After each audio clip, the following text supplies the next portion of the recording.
It is now time to shift our attention over to weather with Nebraska Extension Ag climatologist and Market Journal Chief Meteorologist Al Dutcher. Al, we're starting to get into the colder weather, but for the most part, much of the state has avoided snowfall. Could that soon change? Well, Bryce, we just didn't see the snowfall across the state, but we did see some freezing drizzle portions of northwest and north central Nebraska as the cold air come behind that frontal system that we talked about last week, bringing the big upper air low into the northern plains and creating blizzard-like conditions across the Dakotas.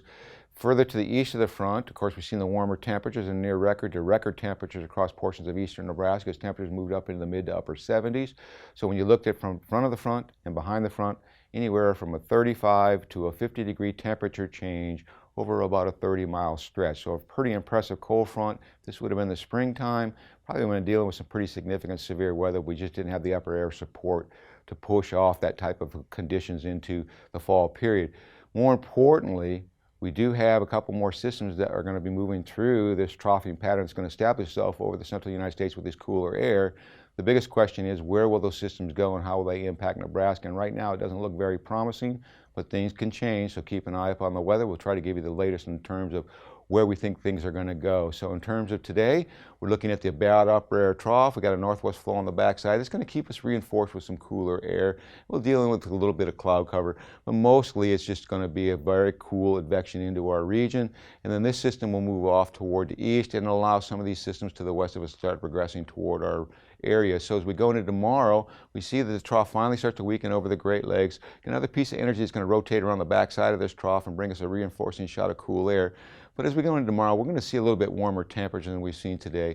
So we're going to be looking at the mid-40s, possibly the upper 40s in the southwest, low 40s across the southeast. And as you get toward the South Dakota border, we're probably going to be dealing in the mid-30s. On Monday, this upper air low starts to get more intense across the Dakotas, brings some more renewed snowfall, nothing major, and then that will shift off toward the east. One piece of energy in the southern stream will move across Texas and give the eastern portion of the state a decent shot of moisture.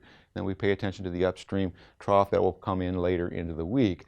So as we go into Tuesday, this trough starts to dig toward the southwestern United States. The upper air low moves toward the Great Lakes. We get a little temporary ridging here, so a slight boost in temperatures, 4 or 5 degrees. So we'll be looking at the low 40s across the southern part of the state, and looking at the upper 30s across the northern part of the state. As we get into the midweek period, here comes that low into the southwest. It's going to move right toward Texas, and if we turn our attention to the northern stream, another piece of energy starts to move its way down toward the south. That will start to bear on the northern plains and the central plains as we get into later in the week. So here we are on Thursday. We start to see the trough moving across Texas, generating some decent moisture. So that's going to intercept any moisture coming into this front. But we will start to look at colder temperatures moving into the northern plains, and we'll be reinforcing that as we get into Nebraska on Friday as this starts to sag toward the southern Rockies and central Rockies. There may be some upslope flow across the panhandle, but as you get farther away from the panhandle, we don't look like we're going to see much in the way of significant moisture.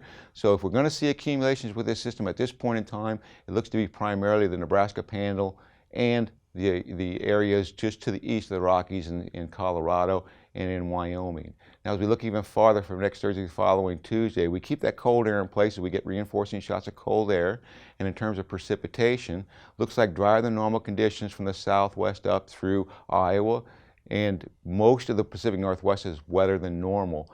So the biggest issue will be, as we get into that close to Thanksgiving time period, whether or not this trough does build in, because that's going to bring up a big ridging pattern, and that's what's being advertised. So as we get into Thanksgiving, we may actually see a little bit better conditions than we've been experiencing for the next week or so.